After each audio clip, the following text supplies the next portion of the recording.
What up, gamers? Fencer here, and welcome back to my reaction to the SpongeBob conspiracy compilation with 8 new mini theories. So last time we watched the Skrillium theory and the imagination mini theory. In this video, we'll be reacting to the television theory, which in my opinion is the best one. I know a lot of people like the Mrs. Puff one the most. I guess, maybe based on the views, this one got the most views of his theory videos, but for me, the television theory really got me, seeing the show differently, which, yeah, this was a very effective theory for me, I would say. And I think it's probably the most true out of all of them, in my opinion. And then also we'll be reacting to the skeleton mini theory. So here we go, guys. Let's watch. Did I play? Yes, I did. The show SpongeBob SquarePants is not what you think it is. There is a secret group of puppet masters who are always watching this. Don't feed the muse fun fact. I wish I saw that, but citizens of Bikini went by too fast. Pulling the strings. Hidden within Bikini Bottom. And if I try to rewind, it's kind of hard for me to do. Make sure everything goes to plan. This is a conspiracy that will fundamentally change the way you look at the show SpongeBob SquarePants, and I believe it's all actually intended by the creators, and I'm gonna prove it. This is the television theory. Yeah, let's watch it, guys. I'm excited for this one. To start this theory, we have to go back to the very beginning of the very first episode of SpongeBob SquarePants. Ah, the sea. So fascinating. So wonderful. Here we see Bikini Bottom, teeming with life. Home of one of my favorite creatures, SpongeBob SquarePants. Yes, of course he lives in a pineapple, you silly. So let me ask you a question. Who's speaking in this clip? The French narrator. Obviously, that's just the narrator. We hear his voice many times throughout the show. Goo Lagoon. And then he became a character later on. Mud puddles for you and me. The Krusty Krab. Through these doors pass all the many kinds of undersea life. Puff's boating school, where diligent students learn the rules of the road. But who exactly is the narrator? Well, he's just the narrator, right? We're not supposed to think about who he is or why we're hearing him. Lots of shows have narrator framing devices we're not supposed to think about. Caillou was amazed that Mommy had made a rainbow, just like in the picture. Does have an in-universe explanation? Different about this narrator. Interesting. He sounds a lot like he's narrating a nature documentary. The ocean. From above, a simple blanket of water. But below, a complex world full of color, life, and wonder. The sea. So fascinating. So it feels like a nature documentary. Here we see Bikini Bottom, teeming with life. What if I told you that he's not just some random disembodied voice? He's an actual character in this universe. Here we are again at the Bikini Bottom boating school. Today is once again. Yeah, this was interesting too. Like before, I would say he became more of a regular in the recent seasons, but he was here too. SpongeBob does not pass this one. It means another whole year of boarding school. There he is. SpongeBob literally crashes into the fourth wall, and we actually get to see the narrator and the camera he's been filming with. The show SpongeBob SquarePants is not just a cartoon. Everything we see is a part of a nature documentary television show being filmed by scuba divers. Hey, Alex from the future here. It is kind of weird that the scuba diver seems so small here compared to most humans we see in the show. I go into this a little more at the end of the theory. I don't know, like judging from the legs, access to shrinking technology. He does look I think it's very kind of bigger, filmmakers I would say, still. Down to film the show. And if you're still not convinced, like just looking at the legs, really hard, SpongeBob could be maybe around that DVD size. Bonus feature that basically confirms everything. Since before time even existed, land-loving scientists have tried to learn the secrets of intelligence. Their studies led them to the sea, where the citizens of one undersea colony demonstrated a genius so enormous, the scientists felt compelled to record their actions for use in teaching mankind how to live better. The name of this miraculous place? Bikini Bottom. Poring over the mass of brainy masterminds scattered about this strange land, the scientists chose 6 Bikini Bottom residents at random to study. As the scientists marveled at the advanced knowledge and superior intellect of these 6 creatures, I went to college! They rolled their cameras and took notes. And now, finally, we can learn all of the things that these smarty we can learn have to teach us. Like a nature Life documentary. lessons from Bikini Bottom. I don't know how it can get any more clear than that. Now, if you rewatch the show with this new information in mind, some things start to take on a whole new meaning. Throughout the series, there's this weird, unexplained running gag of a human hand interfering with the characters. It's even in the beginning of every episode in the intro for the show. Maybe the filmmakers are doing a bit more than just studying these characters. The hand seems to mostly interfere just to maintain the health and safety of the characters, like treating SpongeBob for the suds. Well, Mr. Squarepants, Yeah, that was interesting it seems too you have the suds. to think about. Are you ready for your treatment? It's more than a nature documentary, Hans? but they're also interfering with nature itself. I mean, yeah, we're not even just seeing nature at that point if we're interfering. It makes sense that the filmmakers wouldn't want to risk the safety of their main character. After all, there's no show without SpongeBob, but that's not the only reason why they interfere. Season 3, Episode 16, I Had an Accident, is infamous for having one of the most absurd... You call it infamous because of his use of a skin theory video, which was a big inspiration for me. I wanted to try to hand at SpongeBob theories. So I didn't know about that. I've heard about the video itself. I never watched it, I think.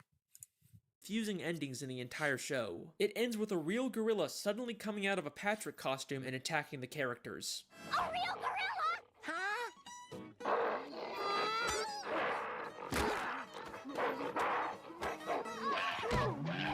Then as soon as SpongeBob begins to question the logic of the scene, this happens. What's a gorilla doing underwater in the first place? Well, it's funny you should... I mean, see, George, they're onto us! Let's get out of here. But yeah, I remember this back in the day. It was a bit of a weird ending. It's like nothing really concluded. And then yeah, a real family here. Real people watching these guys.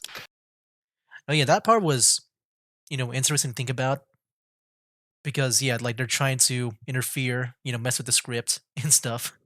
that whatever that guy in the monkey costume or gorilla costume and the zebra guy. But like I'm not sure why they would be, I guess, dressed up as animals. Maybe that's just their backup plan in case they get caught. And then maybe they'll try to explain another way instead of like, making it look like humans are interfering. Because yeah, they have to work with that ending, and these guys, they don't like it. SpongeBob is a weird show, but this has always stuck out as being just a little too weird. But knowing what we know now, I think I can explain what's going on here. This isn't a real gorilla. Yeah. Every other land animal we've seen underwater wears a helmet and is drawn in a cartoony style. The gorilla is shown in a live-action style, and the only time we ever see live-action characters is when they're human. So I believe both the gorilla and the horse he rides away on are humans wearing costumes. The filmmakers said Yeah. So pretty much, if you didn't get that, any animal that's a cartoon, like that's a real animal. But then if they're seen in a live action way like this here, that means they're just humans in a costume, pretty much. Like they're not really animals. this whole thing up just to make the episode more entertaining.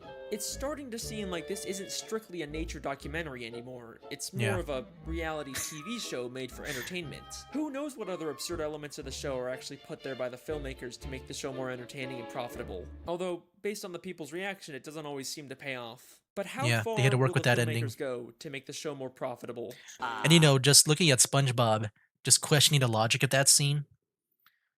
Like, yeah, he's they don't even know that they're being filmed in this way. Saturday morning in Bikini Bottom. SpongeBob is watching his favorite Saturday morning show, The Adventures of Mermaid Man and Barnacle Boy, enjoying a bowl of Mermaid Man and Barnacle Boy bland cereal, and wearing the official Mermaid Man and Barnacle Boy Blackfist biters. If we think of this as a television show, this sounds an awful lot like a product placement. Yeah. I mean, listen to how the narrator specifically says the full names of the products. The Let's see the whole Adventures of name. Mermaid Man and Barnacle Boy, Mermaid Man and Barnacle Boy bland cereal, Mermaid Man and Barnacle Boy Blackfist biters. Why don't you let me fix you some of this new Mococo drink? All natural cocoa beans from the upper slopes of Mount I almost called this Nicaragua, theory no the artificial Truman theory. sweeteners. What the hell are you talking about? I've been wanting to watch this. Maybe the It Mermaid sounds Man and interesting Barnacle from the Boy TV concept. show is actually from the surface world. They are human after all. It makes sense that the filmmakers would choose to highlight these popular superhero characters. The more they show, the more they're gonna sell Mermaid Man and Barnacle Boy merchandise. Yeah. Also, Mermaid Man's old team of superheroes is referred to as a subsidiary of Viacom. The International Justice League of Super Acquaintances, a subsidiary of Viacom. And Oh, Viacom wow. at the time was the company that owned Nickelodeon, which owns SpongeBob. Yeah, so I never that's noticed just more that. proof that Mermaid Man is directly working for the showrunners. Hang on a second. Wow. Why are Mermaid Man and Barnacle Boy the same size as all the fish in Bikini Bottom, even though Oh, you know humans what? are This was always a- shown as massive compared to fish? Whatever. I'll come back to that one later. The show does. Yeah, that's funny to think about because, he does revisit that later on. But I guess you would say that's another that that was his actual first mini theory that he did. Doesn't even just hide product placements. In the episode Model Sponge, they literally trick SpongeBob into making a commercial for a human product. I'm ready for my close-up, Mr. Director. Loose the pants! What's happening? New sponge commercial. Take one. Your bathroom is a disaster. Get it cleaned up fast with the new sponge. Just look at that shine. This is just like in real life how SpongeBob is such a popular character that he's used to sell tons and tons of products. So far I've shown you that the show SpongeBob SquarePants is actually a documentary television show, but the creators continually interfere to push their own agendas and make more money. Yeah. But that brings us To make to it an more important exciting. question. Do the characters know they're in a television show? No, I don't Let's think go so. back to that clip where SpongeBob hits the cameraman. When he questions the logic of that one gorilla scene. What happened? Oh, nothing, SpongeBob. You just struck another pedestrian. Mrs. Puff calls him a pedestrian, which sounds more like she thinks he's just some random Bikini Bottom citizen. The different types of marine life in SpongeBob are so diverse and weird looking that it's not too hard to believe that the characters just think these filmmakers are another weird type of fish. Yeah, And back to the I'm sure they don't episode, the gorilla know who and the humans horse are. immediately get nervous and run away when SpongeBob questions what's going on. Well, it's funny you should. I mean, see, George, they're onto us! Let's get out of here. Almost like the creators don't want the characters to be aware their lives are being interfered with. Now, there isn't a ton of footage of the characters interacting with the filmmakers, but I dug really deep and found the smoking gun that answers all of our questions. This is an old commercial from 2004 made to promote the SpongeBob movie. This one here. I thought this was a very good piece of evidence too. SpongeBob, what kind of jellyfish is that? It's not a jellyfish, Patrick. It's a spaceship. Hey guys, it's Carlos from the Zone. I was wondering if you could answer a few questions. Questions? Run for your lives! No, Pat, don't you see? It wants to learn about our world, and it's chosen us. What? Yay! We've been chosen. A submarine comes down to SpongeBob and Patrick to ask questions to promote the new movie. SpongeBob and Patrick are clearly confused by this and think the submarine is some kind of alien. They also have no idea that they're the stars of a movie. Well, thanks guys. We'll see you in the movie. Bye! Movie? What's that? I know. Yeah, they don't know. So I think it's pretty clear at this point that the characters are unaware their lives are being filmed and interfered with. But there are some characters that have to have some level of awareness. For example, the Dr. Fish that told the human hand to treat SpongeBob, and the Director Fish that directed the commercial for the human world. What makes these characters so special? First off, the Director Fish isn't actually from Bikini Bottom. Before he directed this commercial, we saw him as a citizen of New Kelp City in the episode. Yeah, I thought that Happened was to interesting SpongeBob. too. Because, it could be like before where, in the Squilliam theory where it might be more of the generic kind. But, this one here, at least, he had a speaking role. Oh man, it's going to be hard for me to like really go back on. But yeah, if this guy over here is the same fish as that one, like, yeah, it is. I think it is the exact same fish. I feel like it could be. The thing is, like, even the personalities, though, are a bit weird and different. Like, even the one I just highlighted right here. Like, here he looks more serious on this thumbnail. But yeah, I'm not sure if you guys can see it that well. Oh yeah, so just thinking about it, even though I would say he has more lines than the generic character, like, he does feel more of his own character. I think with this character too, like, I don't remember seeing a lot of him in the later episodes, just like maybe the ones that Alex here talks about. But yeah, like, I don't know. I feel like it could be more of that generic character kind. First off, the director fish isn't actually from Bikini Bottom. Yeah. Before he directed this commercial, we saw him as a Yeah, this one I'm not sure about. I don't know. They do look very similar though. But like I'm always like just really zooming into the details. Like he doesn't have that wrinkled chin like the other one has, right? citizen of New Kelp City in the episode Whatever Happened to SpongeBob. Like he does look a bit. Out of all the characters that Yeah, there. Like he looks a bit older here, but it does look very much similar. And also, it's kind of hard for me to see this guy be the same person as the other one, or like just be the just pretty much be the same person, just because their attitudes are very different. Like here, he's more on the serious side, but then in that other scene, like he was very much happy and joyful. they could have used, they specifically chose a character. Yeah, like for over here, like he's just goofy. Well, I guess now that he's got some wrinkles, I guess they are the same, at least character models. But I'm guessing they just planned for this character to be more on the, like I said, the generic side. Just reuse the art for different purposes, for like different, extra characters.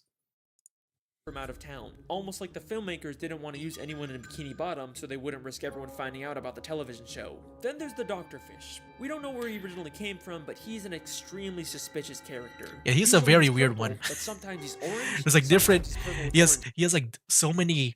He's been reused a lot, but he has so many different variations.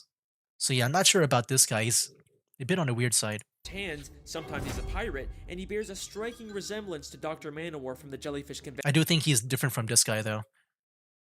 Just with the, the giant boil. And now it only hurts when you touch it. Why does he have so many different disguises and identities? I mean, I don't know if it's the same character. I think it's more of like just like the same.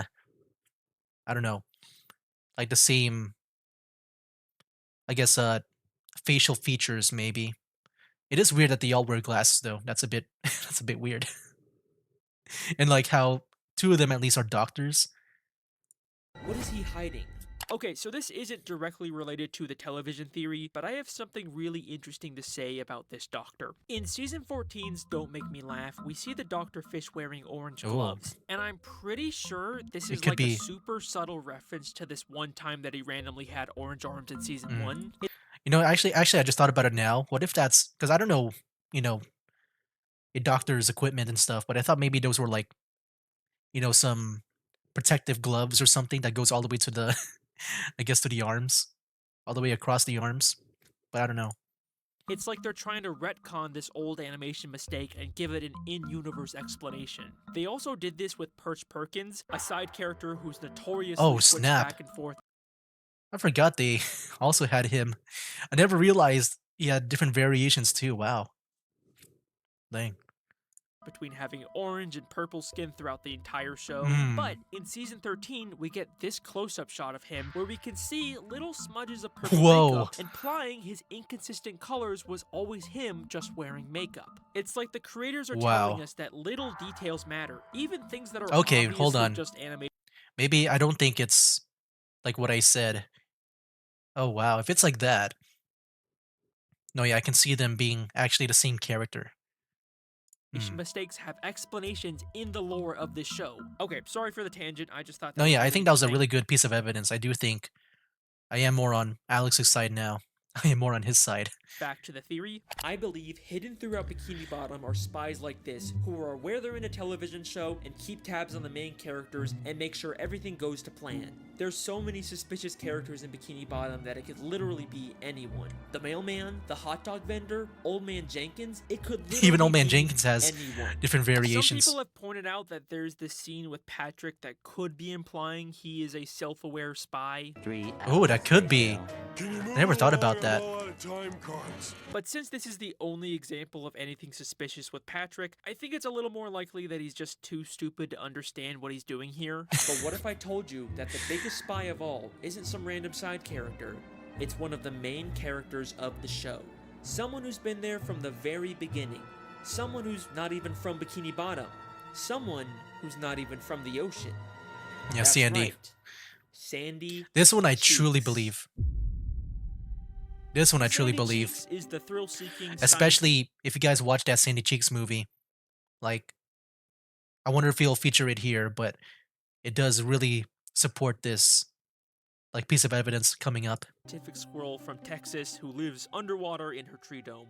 But why did she come to Bikini Bottom? In the episode Chimps Ahoy, we find out she was hired by a group of chimpanzees to come underwater and create inventions. But why does she need to be underwater to make inventions? She could have just as easily made any of her inventions on land. It must be extremely expensive to maintain a giant dome of air underwater. There is no way the only reason she's here is to make random inventions. I think this whole episode is an elaborate ruse to throw off the other characters from the real reason Sandy is in Bikini Bottom, to spy on the main characters and make sure the show stays on track.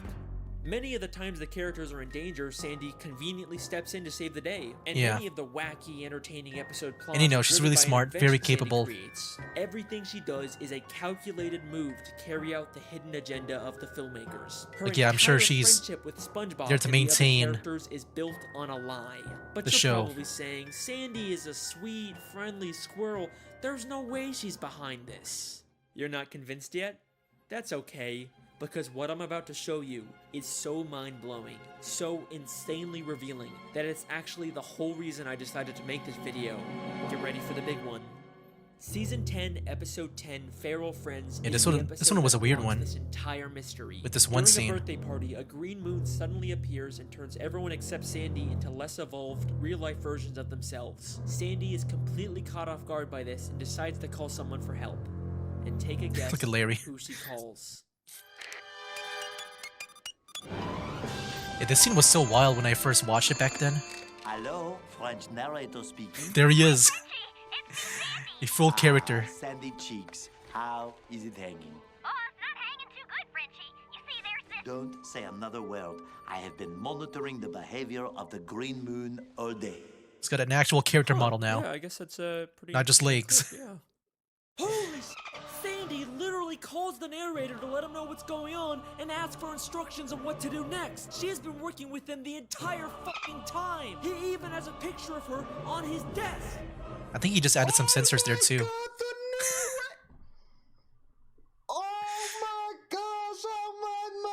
Bro, my mind is just blowing up. My mind is just exploding, dude. This is crazy. Many people have commented about this, but there has been a major new development. Yes. Sandy is a spy theory. The Sandy Cheeks movie. Brand yes, new I knew it. SpongeBob movie, Saving Bikini Bottom. Dude, I remember when I saw the scene, I was like, oh shoot, like this theory really holds up very, very well. Like I wouldn't be surprised if this theory was #1 on his list right now, like in his ranking. But yeah, I was very impressed, but just seeing how well this holds up when I saw this movie. Basically get outright confirmation of this theory. Like, it's not even up for debate anymore. The movie reveals Sandy has been working for human scientists this entire time, and we even see this. The reason I'm back in Texas is because Bikini Bottom... weren't that the town you were spying on? Yeah. I weren't spying. I was doing observations. Direct confirmation that Sandy is a spy. Yes. 3 years after I posted my television theory. It's so weird to see that scene. And you know, I'm not sure if it's one of those things where like, you know, the you know, I guess the creators, you know, the showrunners, they just saw that theory and they just want to make it real. I'm not sure if it's like that kind of situation, but dude, like if it's not, then dang dude, it really holds up very well, man. Like this theory is so impressive. Beautiful, thanks to your scientific research sheets.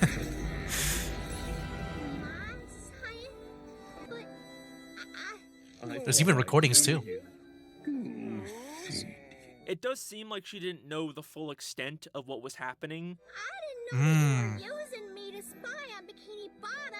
And also, it's never outright said that the humans are using them for a secret TV show. It's actually more about using them to create merchandise in the plot of this movie. But we do get confirmation that they've always been filming them, and that the human company that Sandy works for was recently bought out by a different company, which explains why they're focusing more on merchandise in this movie rather than a TV show. You have reached Boots Laboratories. That's interesting to think about. Waters Water Parks and future home of Sea Pals. Either way, I'm gonna take the W. This theory Yeah, the aged big very, W. very well. This is You know, it does make me think, you know, if we taken that movie in general, it does make the humans look even worse, right?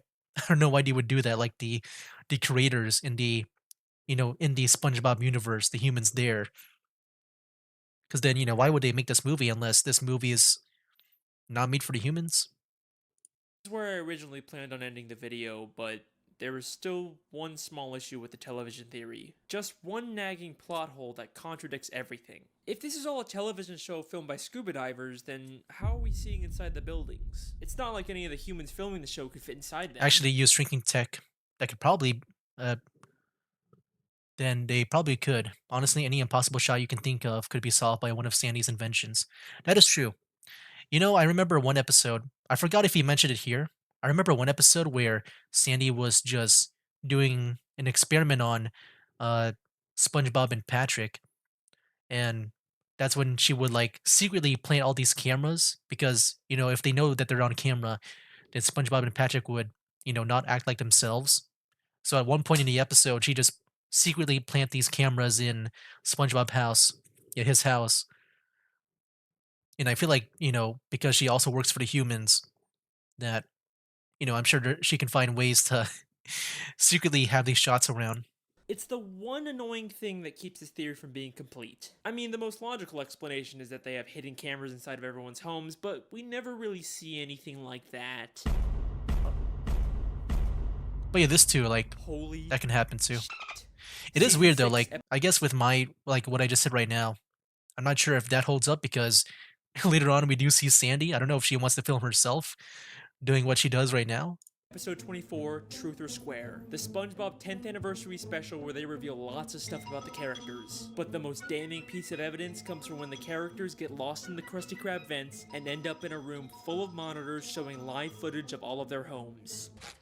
Oh, my house is on TV. All of our houses are on TV.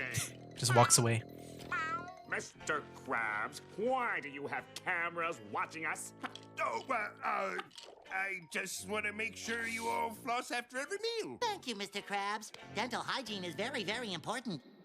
Dental hygiene? Eugene, you lying bastard. Of course he would sell out his friends for a quick buck. And if there's any part No, of I can see that him being like an extra Mr. spy. Krabs has all these hidden cameras for some other reason, then take a look at what happens next. Hey, who are those guys? I think it's us, Patrick. But who are they? Whoa! That's crazy. That is crazy. Alright, they're not even trying to hide it anymore. A cameraman and a boom operator have been following around the characters this entire time. And just like the gorilla, as soon as they get seen, they make a run for it. Yeah. Okay, so obviously in the new Sandy movie, Mr. Krabs sort of acts surprised and betrayed by Sandy being a spy, which... I don't know. I think just with that scene, with the camera room, I just feel like he's just willing to accept any amount of money, like just any money. And they'll just let the humans do whatever they want, I don't think he realized the context behind, like, just having this room here. Like, I'm sure it does look kind of sketchy, because, it is just viewing inside their houses. But yeah. kind of makes it seem like he's not a spy, but think about it. If you were Mr. Krabs and a fellow spy's cover was just blown, you're not just gonna confess that you are also a spy. You're obviously gonna play along and pretend like you didn't know anything. I don't think this I really can see that too. disproves Also, if this is the fake imaginary Mr. Krabs, then he probably wouldn't even know Sandy was a spy. Dang. That could be a thing too.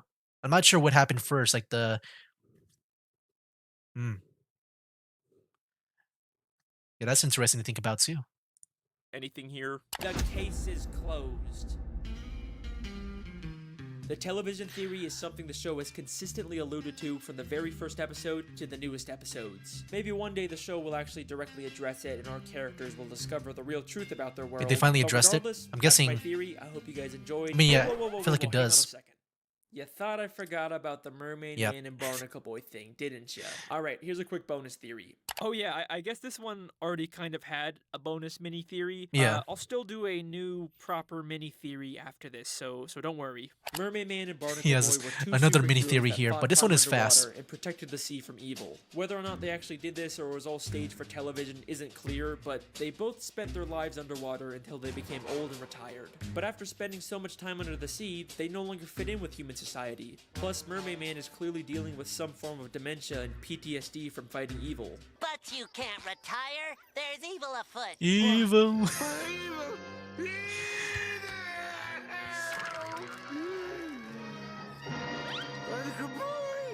So, they decided to live the rest of their lives in Bikini Bottom. And in order to fit in better with their fellow sea creatures, they made the permanent decision to shrink themselves using Mermaid Man's shrinking belt. The case is closed. Again. So yeah, that was the Theories are they're crazy, man. I don't know where he comes up with it. I don't know how he finds it, but the man he's spot on. He is spot on. I believe all of it. These are the men All right, and women who commercial. make sure So yeah, that was the television theory, and I thought it really holds up very well today, man. Just watching more and more of the recent SpongeBob episodes, and also the movie too with Sandy Cheeks. Like, I really do feel like um, it is a very strong and well put together theory. Like, yeah, I do think, out of all the theories, if one has to be true and correct, it will probably be this. Like, I also wouldn't be surprised if this is number one on the ranking list that he's doing right now. Holds up very well, man. Okay, I'm just gonna say it right now. The television theory is the best SpongeBob theory I knew it. have ever made. I had a it's not feeling. even close. If you were to ask me if any of my theories were actually intended by the creators, I'd definitely say the television theory. Yeah. There is just so much evidence that this So much was good actually evidence. planned from the start, and now 3 years later, there's a movie that's directly confirming it. This Yeah. theory literally changes everything about this show, and it's so big that I end up using it in almost all of my future theories. And I've got a bunch of new television theory-related discoveries inside of Ooh, the I love comedy that. theories too. Speaking of which, Yeah, the skeleton theory. Let's see this one. This one's new to me, so I'm excited. so there's this viral image that's gone around the internet that points out a really funny detail about this show. There seems to be a frightening number of miniature dead human skeletons Oh. in SpongeBob. I never thought about them being small. I forgot about that. Like, they're all like fish size. Like some Mermaid Man and Barnacle Boy size people. It's a really funny observation, but it's also really strange because why are there a bunch of mini dead human skeletons? Yeah, there's a in lot. It's SpongeBob? not like a one-time the thing. animators already have a generic design for a fish skeleton. Why are they going out of their way to make these human skeletons? They're obviously much more detailed and harder to draw. And this is something we see in both early and modern SpongeBob. Well, Wow. I think the television theory actually provides a pretty good explanation for this. We know Really? there's tons of human scuba divers secretly filming the show. I mean, I don't know about this. I mean, just seeing like the legs here only. Like, I feel like if SpongeBob get up really close, like he would probably still like be very tall.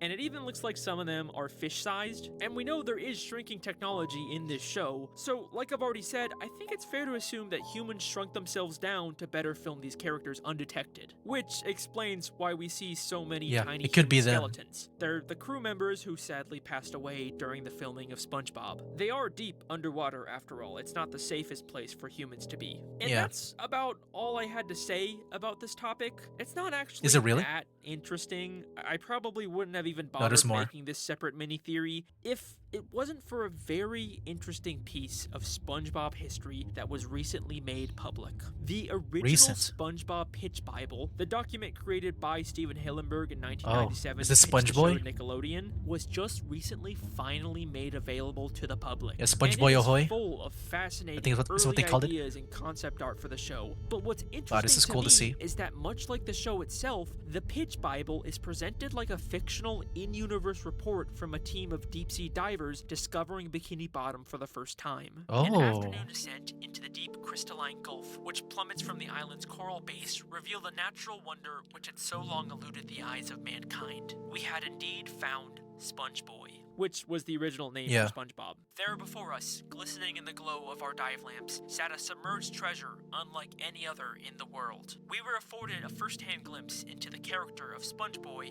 and his world. It's crazy that even the pitch Bible for this show has lore. If this doesn't prove the television theory, I don't know what does. But there's something it does. in this Bible It does help out. that I always thought was a little strange. On page 12, there's a dedication section. It describes one of the first expeditions to Bikini Bottom taken by a deep-sea diver named Bucky Leavitt, using a new and untested diving suit, which ultimately imploded from the undersea pressures. Oh. Bucky died, making the only known map of Bikini Bottom. It is to Bucky and his pioneer spirit that we dedicate this research. Wow. It's kind of a That's so funny. Even just adding names like Bucky Leavitt. Like this is just a pitch, right? But they're adding lore to this, which, none of this has been really explored that much or I guess at all. Maybe unless, I don't know. I can't think of anything in SpongeBob that really explores this. Because, it's only been in like theories like right now. Wow. It feels kind of weird and funny to think that there's lore just for like a pitch for the show. Like, just it still being in a draft. Strange thing to include in a pitch for a kid show of all Yeah. things. The story seems to be inspired by Benjamin Leavitt, the inventor of the suit shown in this photo, but there's Oh. no record of him ever dying during an expedition. So it seems like this story about Bucky was completely made up just to add Yeah. more lore to the show. So it then I can see begs that. the question, if he is a character in this universe, where is Bucky's body? Could he possibly be one of the human skeletons we've seen throughout the show? Well, we know Bucky died in his old prototype diving suit, so I think his body would probably still be inside of it. So the real question is, do we know of any diving suits in Bikini Bottom? And yes, Yes. we do. We see it almost every episode. What? The TV? SpongeBob's television. SpongeBob's TV is clearly supposed to be an old diving suit helmet, but it's strange because it's so small compared to diving suits we've seen worn by other humans. So either this diving suit is from a shrunken human, or it's been compressed down to a smaller size by the pressures of the sea. That could be it. Because with that TV, it's also like the screen, like it's not that circular like window that you see here. It's like more of the rectangle shape. So maybe somehow it's being compressed, kind of like shaped it in that way, and then it got repurposed as a TV. Just like Bucky's. We even see SpongeBob's TV design was a part of the original pitch Bible. I think there's a very good chance that this is supposed to be at least the head of Bucky Leavitt. I think every It time could be. SpongeBob is watching TV, he's actually staring directly at a dead human skull. And if you don't believe me, in Season 10's Whirly Brain, SpongeBob and Patrick fight over the TV and actually pull it apart. And for the very first time ever, we get a look inside. Really, I kind of forgot this part. It's an extremely fast moment, but if you go frame by frame, Looks mechanical, you'll though. see that inside of SpongeBob's TV is Whoa. what looks like a Okay. human skull. I'm not gonna lie, I wasn't really, believing this part. This one though is kind of wild, but I'm not sure if that's supposed to like represent the guy in the TV over here. But dude, that's kind of like that does got me it does get me thinking, man. This part. And that is Skeleton Theory. Okay. Rest in peace, Bucky. Maybe I can maybe see that. Ooh, the Mrs. Puff theory. That'll be for next video. Yeah, that'll be for the next one. This one got the most views out of all the other theories. Because with Mrs. Puff, I feel like she's the easiest one to maybe think of a theory of because she has so many lines where like where it makes her look very suspicious. But yeah, guys, that was it. That was it for the television theory, which, yeah, I mean, I have nothing else to say. This is a very good theory. Holds up very, very well, in my opinion. And also with the skeleton theory, I'm not sure about it. I think it is interesting to see the lore in the pitches of the show. I do think the probably the strongest thing about the theory would be the skeleton, like the skull inside the TV. But at the same time, I'm not sure if that's supposed to be like some kind of like funny gag to like represent the guy that's inside the TV. I don't know. That was more of a human skull, right? Not like the fish skull that we usually see. It could be him. But yeah, I'm not sure. There's something definitely weird going on with that TV though. There's a skull inside. Oh man. But I don't know. I'm not sure if I'm fully on board with the skeleton mini theory, but I thought it was interesting to think about in general. But yeah, guys, man. Yeah, such a good video. The television theory. But yeah, next time, the Mrs. Puff theory, which, you know, I gotta say, the Mrs. Puff theory, just, you know, really quick, I thought is very good for, I would say maybe, you know, maybe the first 3/4 of it. I do think the last quarter of it, I wasn't really that into. I do wonder if he'll add any new stuff to it to maybe help with that. But yeah, that's from like my memory though. Maybe it's not as bad as I thought. But yeah, guys, can't wait for this one. I love this theory a lot as well. Probably my second favorite. You know, the television is my favorite one. Then the Mrs. Puff one. Yeah, can't wait to watch this one, as well as a part 2 mini theory. Oh, I can't wait for that. Extended. It's been extended. That's cool. Anyway, guys, yeah, that was my reaction to, you know, these two theories here. Next time, I guess a full-on Mrs. Puff theory. That's gonna be exciting to watch. So yeah, that'll be for now, guys. That's game. Wake up, today's gonna be a good day. Wake up, today's gonna be a good day. Wake up, today's gonna be a good day. Wake up, today's gonna be a good